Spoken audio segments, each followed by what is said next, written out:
Good morning, everybody. Welcome to our educational psychology module.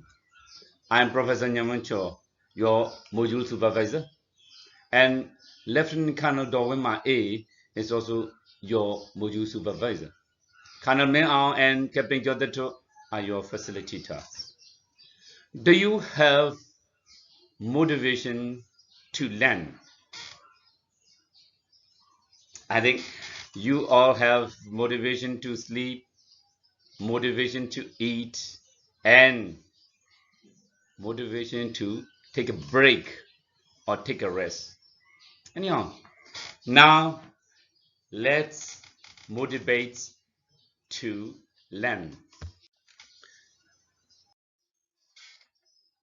As you can see here, each of us, all of you, all of us has needs. Your needs will be different from my needs, but each of us motivated by our needs to exhibit certain behaviors. The aim of our behavior is obviously to meet our needs.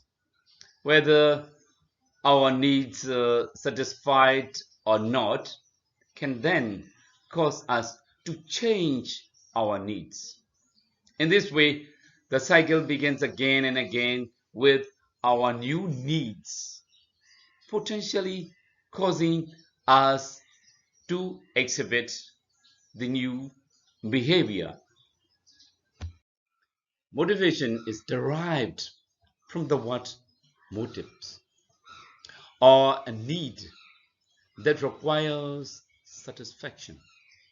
These needs, wants, or desires may be acquired through influence of culture, society, or lifestyle, or maybe generally innate.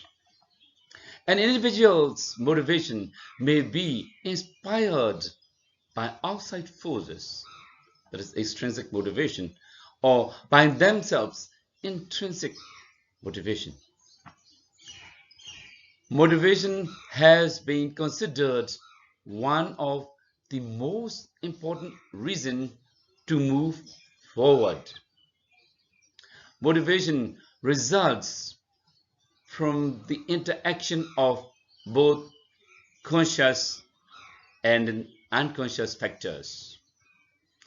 Motivation governs choices among alternative forms of voluntary activities.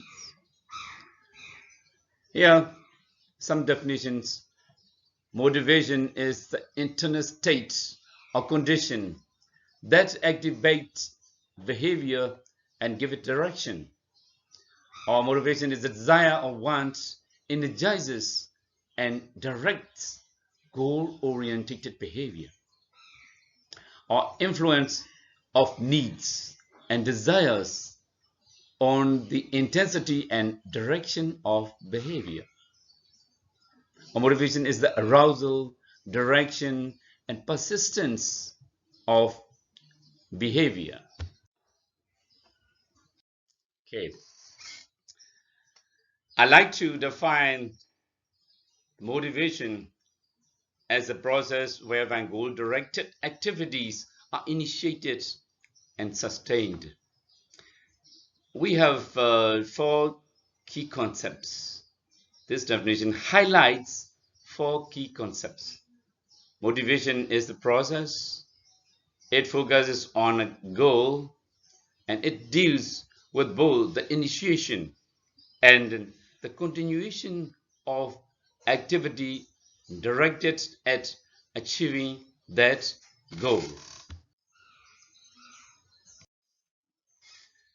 Motivation in education. A person's aroused desire for participation in a learning process. Okay, what are the influences? What are the causes of motivation? motivation to learn. Action or overt behavior may be initiated by either positive or negative incentives or a combination of both. In this chart, a brief overview of the different sources of motivation. You can see here, extrinsic and intrinsic. While initiation of action can be traced to each of these domains, it appears likely that initiation of behavior may be more related to emotion, our emotion or affect. And while persistence may be more related to cognition, that is volition or goal orientation. But by the way, test your Google Translate. What is cognition in Myanmar? Check it. It's very funny. Okay, all the domains I will continue. In extrinsic operant conditioning, that is behavioral or external factors elicited by stimulus associated or connected to innately connected stimulus, obtain desired or pleasant consequences, that is rewards, and escape or avoid undesired or unpleasant consequences. You know, operant conditioning. And then the social cognition, that is imitate positive models like Mamala or Majing or Madison, positive models, and acquired effective social competence skills. Be a part of a group,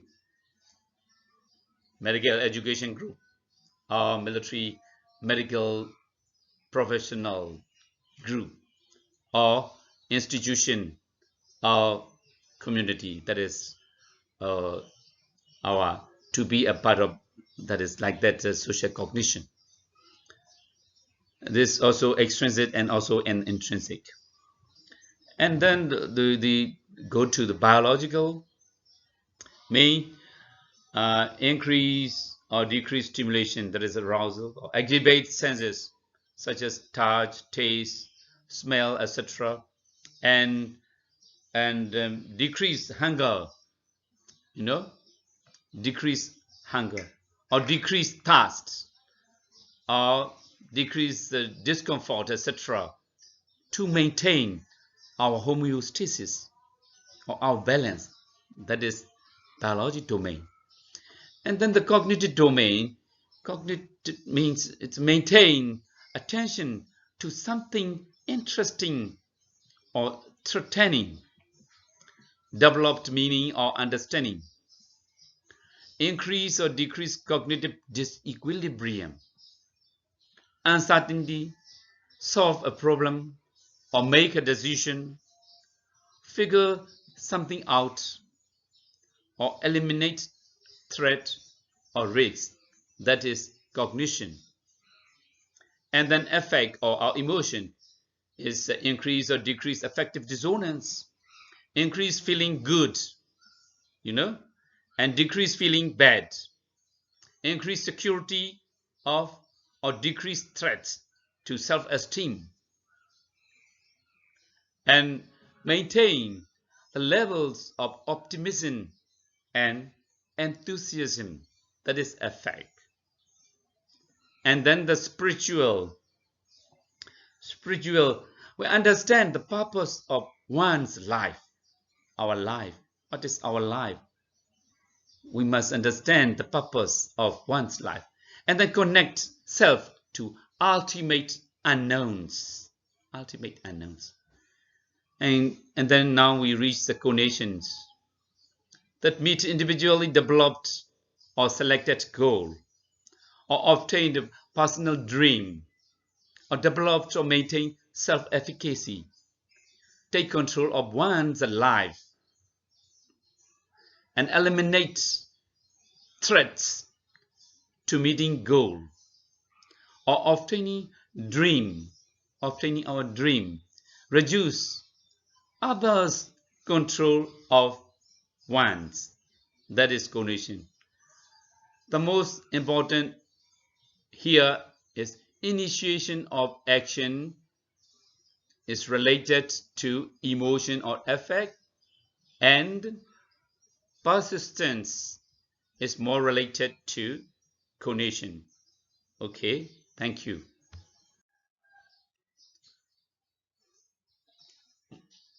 And then here,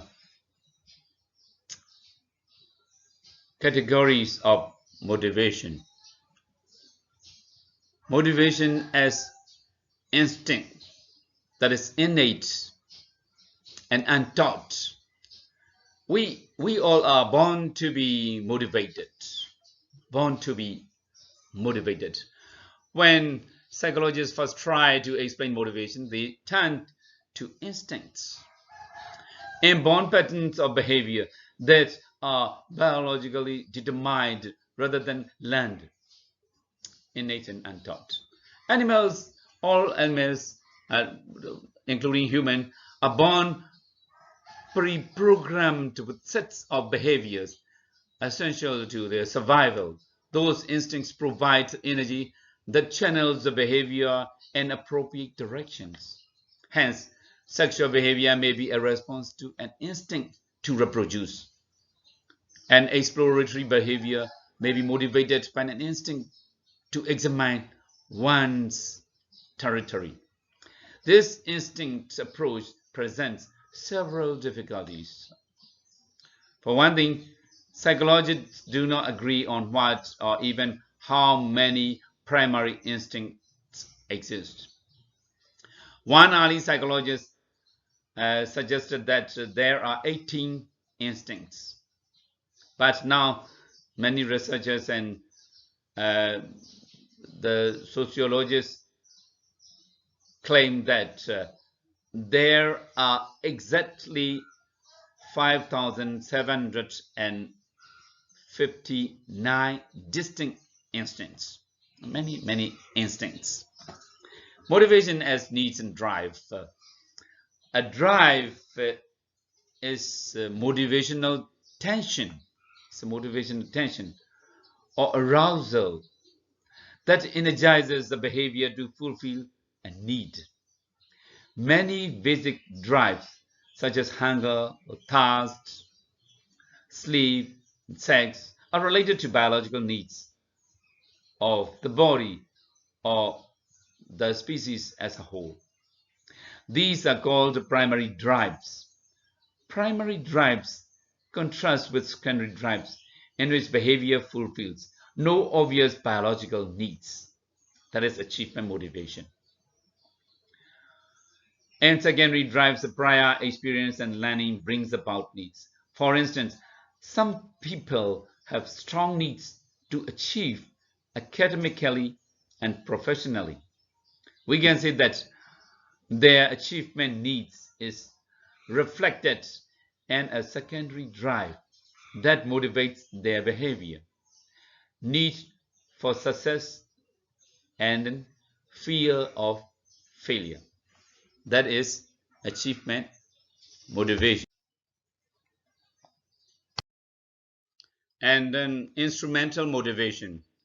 Extrinsic motivation causes us to do something for money, a grade, or some other actual concrete reward or praise. In contrast, intrinsic motivation causes us to participate in an activity for our own enjoyment, our pleasure, and satisfaction, rather than for any actual or concrete reward that it will bring us. For example, when a physician works long hours because he loves medicine, intrinsic motivation is prompting him. If he works hard to make a lot of money, that is extrinsic motivation, underlines his efforts. Similarly, if we study a lot because we love the subject matter, we are being guided by intrinsic motivation. And the social motivation: perform tasks so as to please those we respect, we admire, or whose opinions are of some importance to us. For example, we love or we admire or we respect Mamala or Majin, and so we try to please them to perform our tasks well or participate in this workshop well.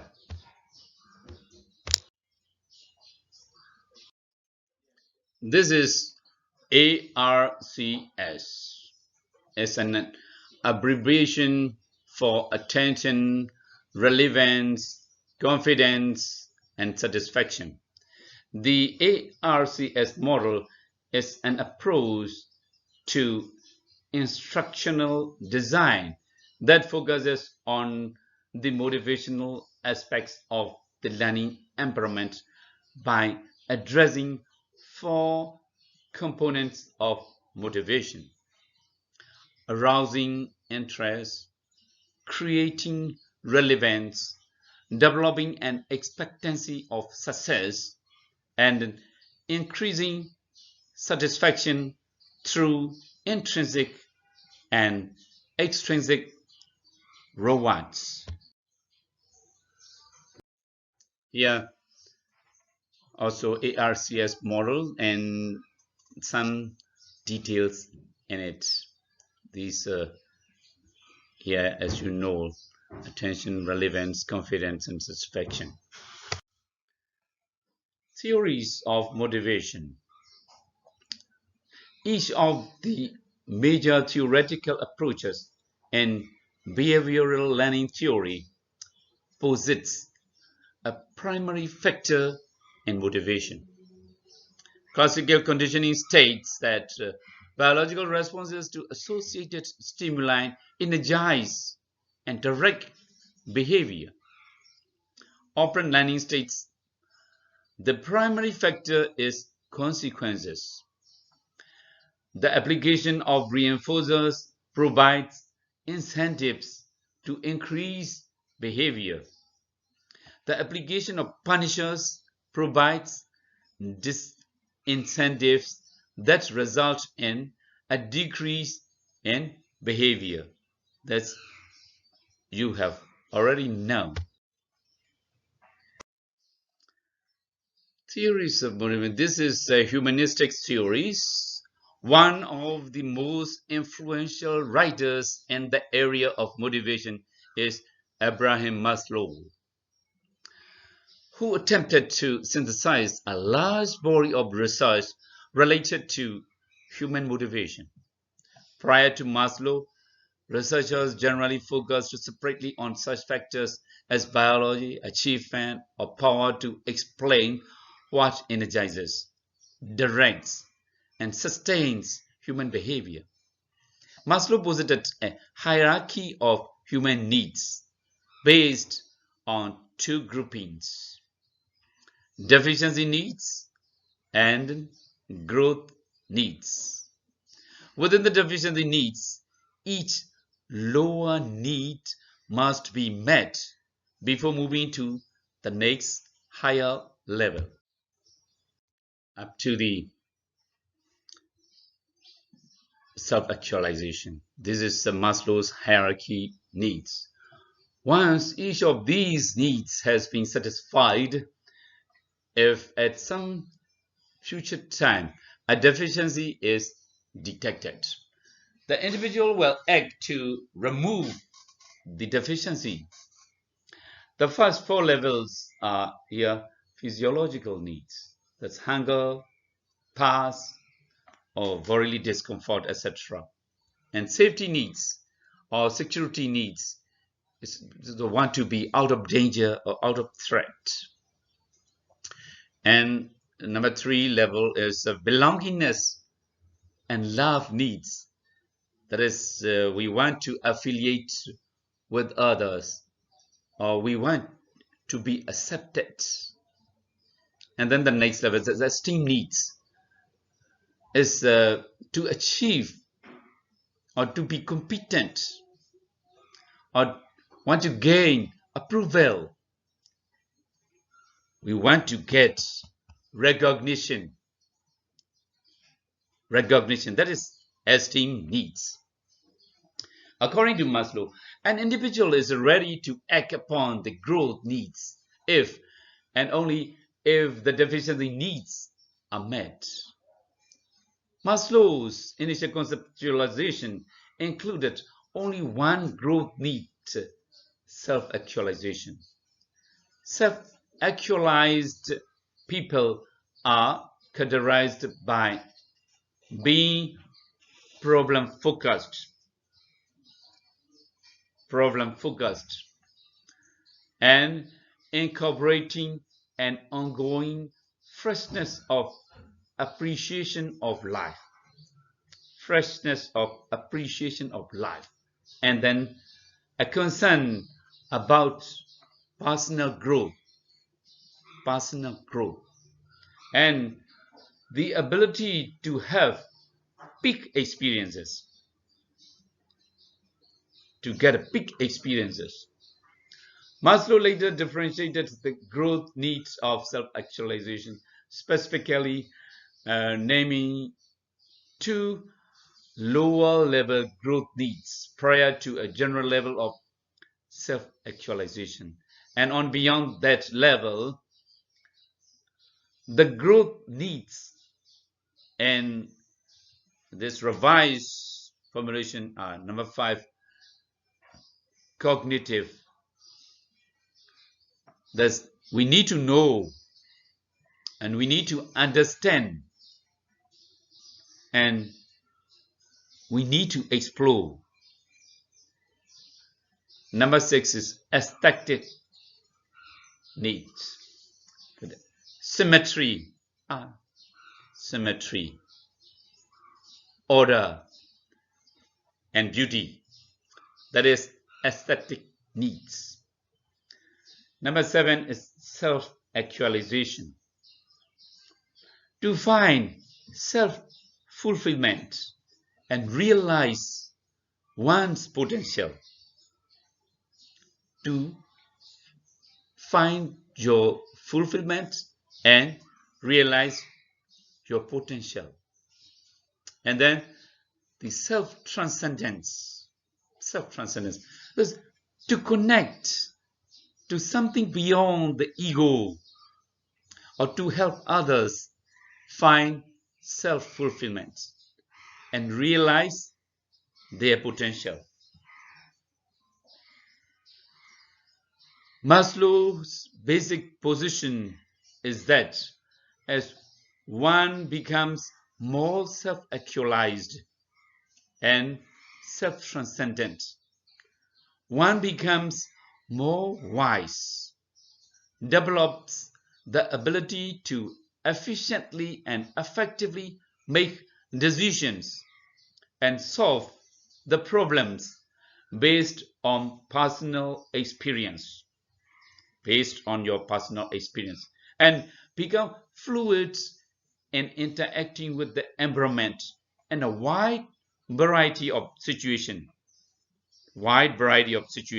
You must be fluid. Maslow's ultimate conclusion is that the highest level of self-actualization are transcendent in nature is especially important as it comes from someone who spent most of his professional life investigating the topics. Some cognitive theories inform our understanding of motivation.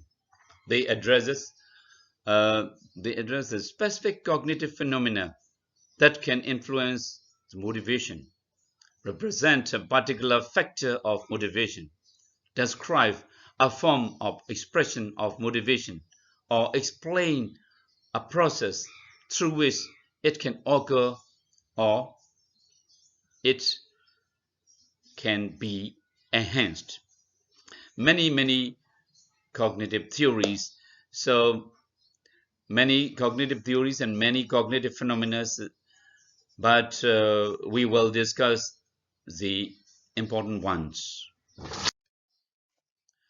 Here, cognitive dissonance theory, which is in some respects similar to disequilibrium in Piaget's theory of cognitive development.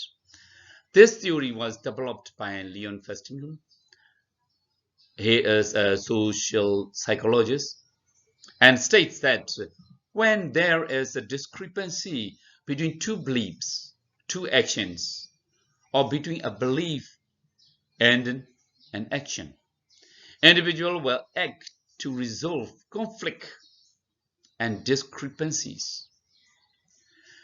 The implication is that if an appropriate amount of disequilibrium is created, this will in turn lead to the individual changing his or her behavior, which in turn will lead to a change in thought patterns, which in turn leads to a more change in behavior.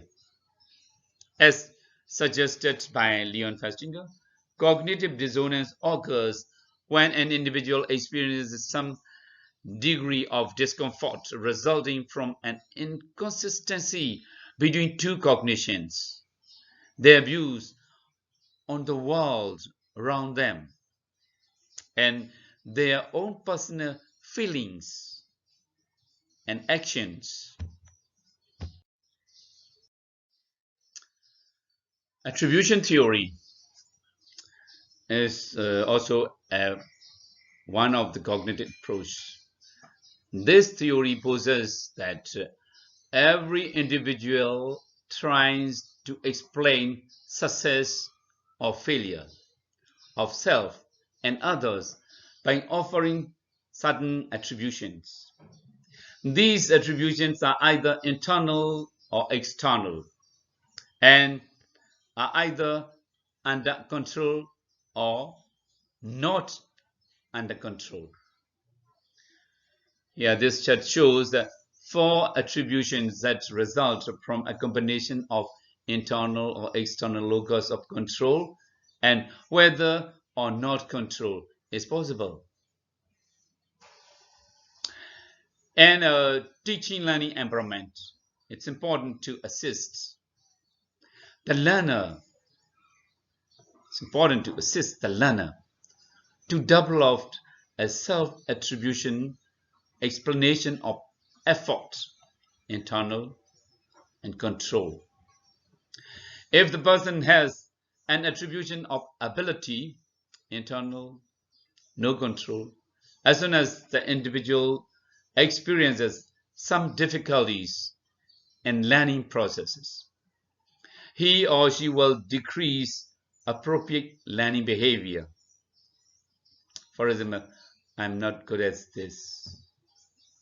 If the person has an external attribution, then the person will have a belief that nothing the person can do well help that individual in a learning situation. That is responsibility for demonstrating what has been learned is completely outside the person. In this case, there is nothing to be done by the individual when learning problems occur. Attribution theory focuses on the causal attributions learner creates to explain the results of an activity and classifies these in terms of their locus, stability, and self-esteem and attributions for success and failure with this chart. Persons high in self-esteem will think that success is attributed to internal causes, their own skill or ability. Failure is attributed to external causes. For example, bad luck. Oh, I be like this. That's not my control. Persons low in self-esteem think that success is attributed to external causes, that is good luck, and failure is attributed to internal causes, for example, their own lack of skill or ability.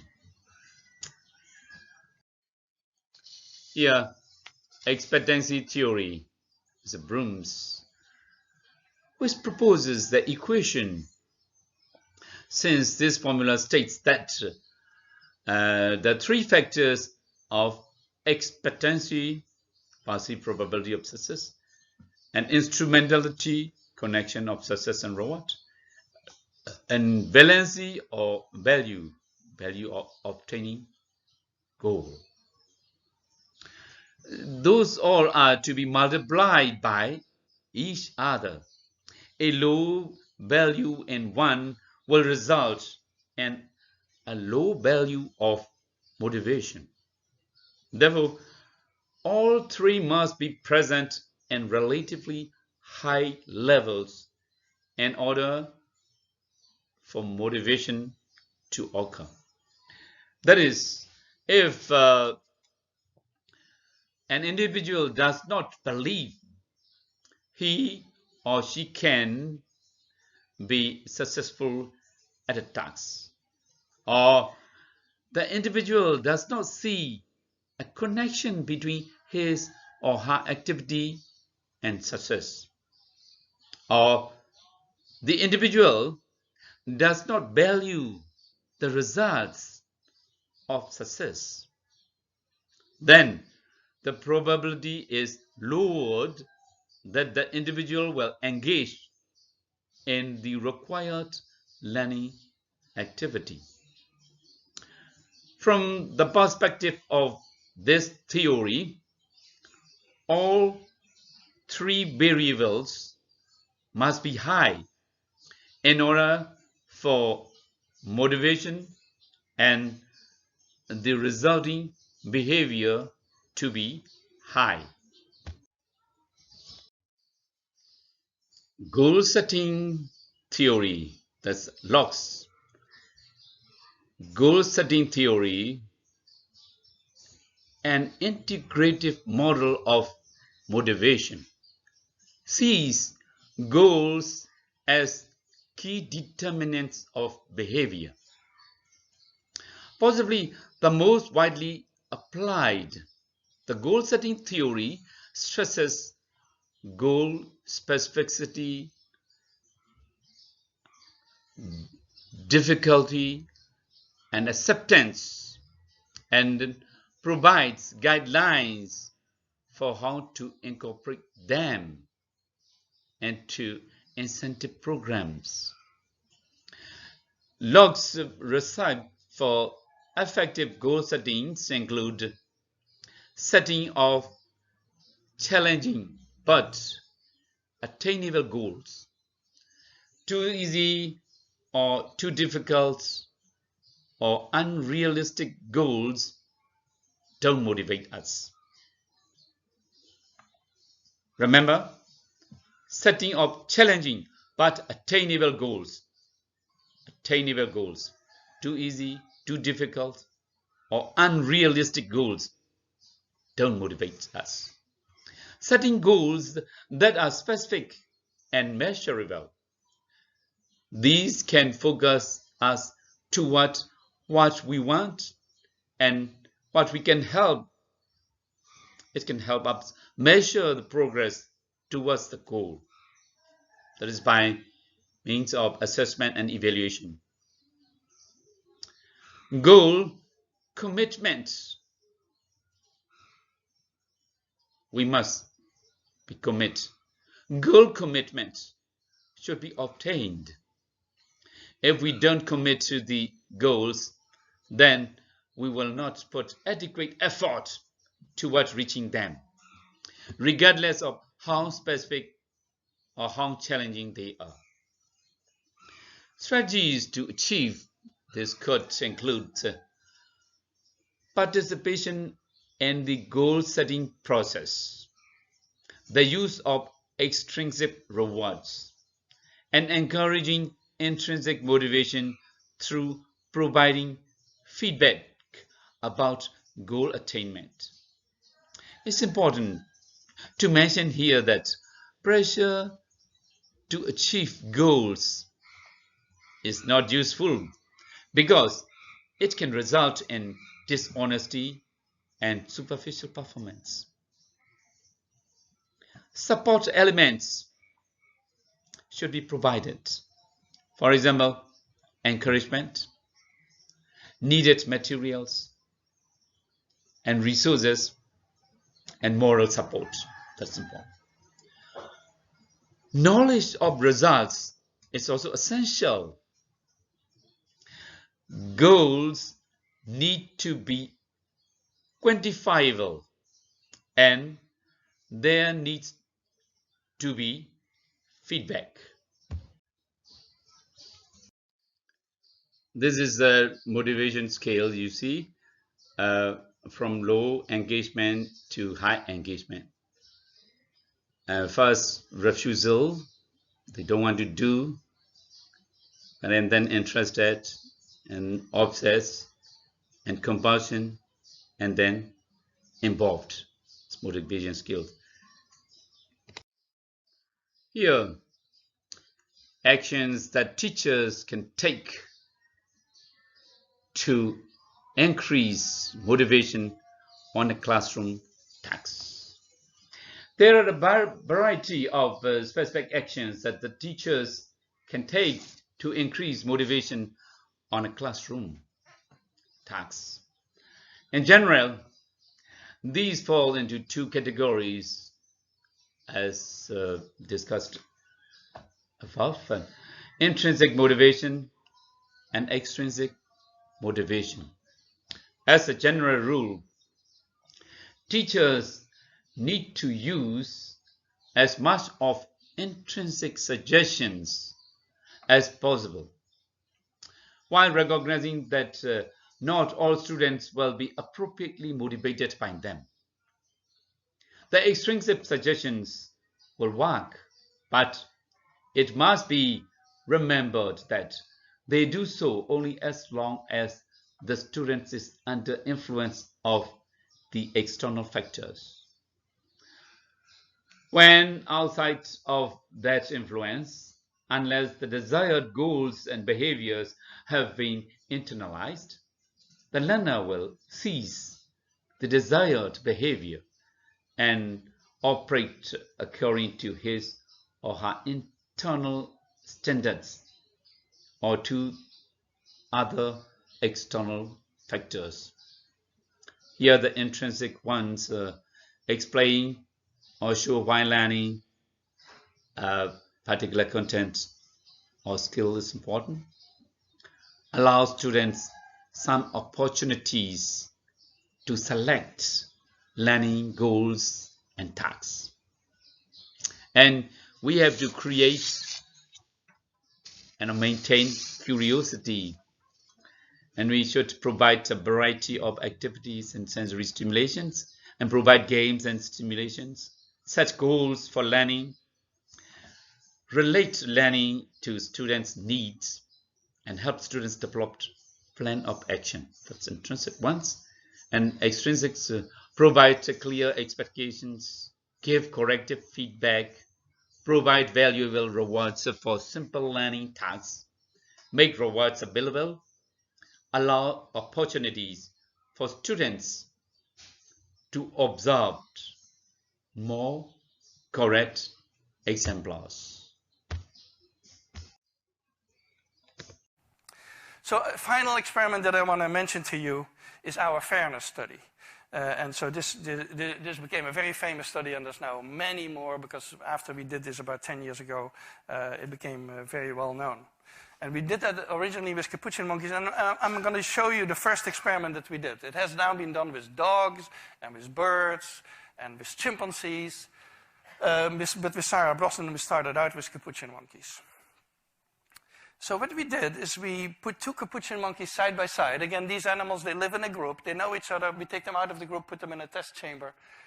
And there's a very simple task that they need to do.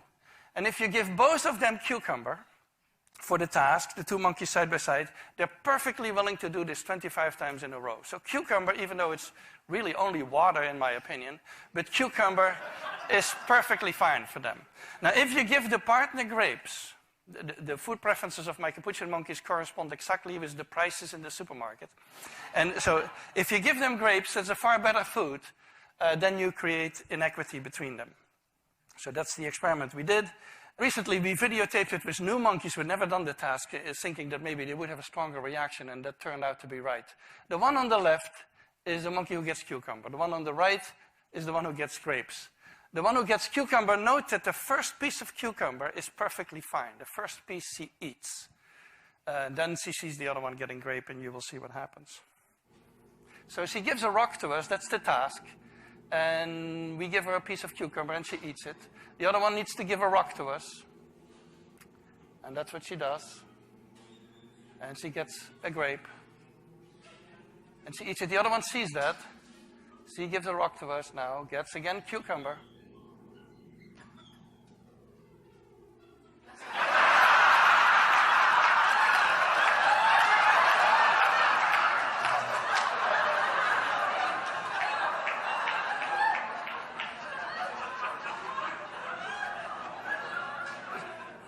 She tests the rock now against the wall. She needs to give it to us. And she gets cucumber again.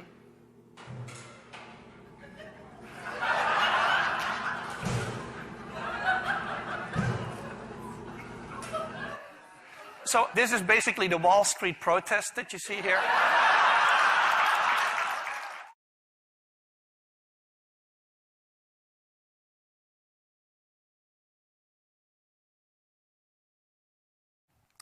So a final experiment that I want to mention to you is our fairness study.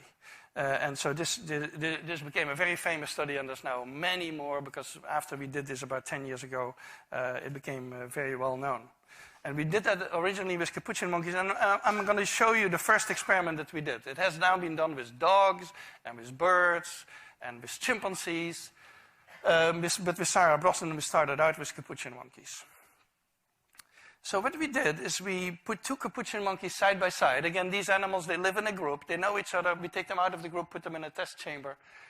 And there's a very simple task that they need to do.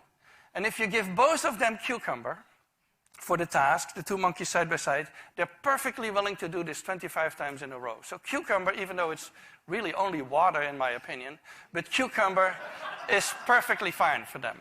Now, if you give the partner grapes, the food preferences of my capuchin monkeys correspond exactly with the prices in the supermarket. And so if you give them grapes, that's a far better food, then you create inequity between them. So that's the experiment we did. Recently, we videotaped it with new monkeys who had never done the task, thinking that maybe they would have a stronger reaction, and that turned out to be right. The one on the left is the monkey who gets cucumber. The one on the right is the one who gets grapes. The one who gets cucumber, note that the first piece of cucumber is perfectly fine. The first piece she eats. Then she sees the other one getting grape, and you will see what happens. So she gives a rock to us, that's the task. And we give her a piece of cucumber, and she eats it. The other one needs to give a rock to us. And that's what she does. And she gets a grape. And she eats it. The other one sees that. She gives a rock to us now, gets again cucumber.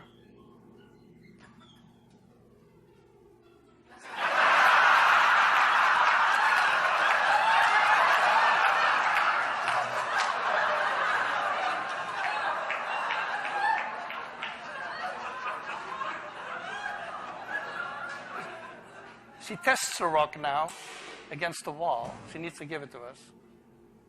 And she gets cucumber again.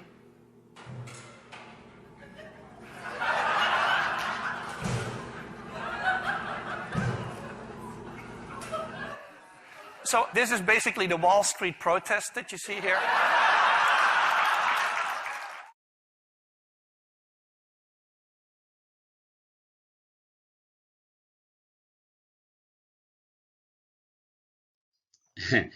There's a Tumangi video clip. You maybe